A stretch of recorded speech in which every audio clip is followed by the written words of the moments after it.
તમારા બધાનો સહકાર મળ્યો હોય 30 વર્ષ ત્યાં, તેમાં પણ કેટલાને ગગલિયા થાય છે, કામ થાય છે. મારી બધી તૈયારી છે અને મરવાનું હોય, ગોળીથી મરવાનું હોય, દવાથી નથી મરવાનું.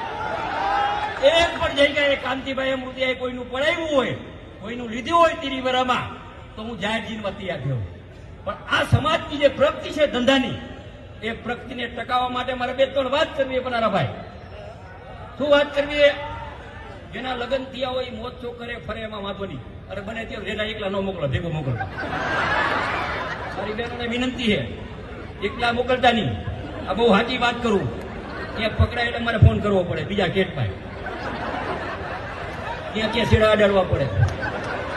બીજું મારી એક નંબર વિનંતી છે કે આપણી દીકરી કે દીકરો ગ્રેજ્યુએટ હોય, ગ્રેજ્યુએટ હોય એટલે 10 વાગ્યા પછી ફોન એને નીચે લઈ લેવાનો. રૂમમાં ફોન નહીં આપવાનો. રૂમમાં ફોન આપે દીકરો દીકરી એમ કે મારા રૂમમાં નંબર ફોન જોઈ છે એટલે સમજી લેવાનું કારા કામ કરવા, સમજી લેવાનું. એમ પ્રેમથી દીકરો દીકરી મોબાઈલ મૂકી દઈએ, મોબાઈલ રખડતો હોય એની શાંતિથી હોય. આ 2-3 વ્યસન છે. બીજું વ્યસન ઉપર પણ ભાર મૂકવાનું છે. મારો નંબર લખી લ્યો 98-253-6544. ક્યાંય પણ કારા ધંધા હાલતા હોય તો ફોન કરજો. પોલીસ નહીં આવે તો અમે આવશી.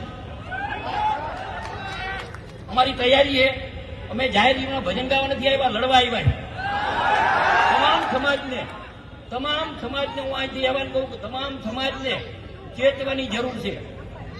ઘણી વાર આપણે જોઈ છીએ કે આપણી દીકરીએ પ્રેમ લગ્ન કરી નાખ્યો હોય છે, ગમે એ સમાજની, એ જે લુખો હોય છે, કામના પૈસા પડાવે, સીન સપાટા કરે, સારા કપડાં પહેરે, કોઈની ગાડી ઉધાર લઈ લઈએ એટલે આપણી દીકરી મોહમાં આવી જાય. અને ઓલો મજૂરી કરતો હોય, સવારના 7 વાગ્યાથી રાતના 8 વાગ્યા સુધી મજૂરી કરતો, એનું હુકમ નથી થતું.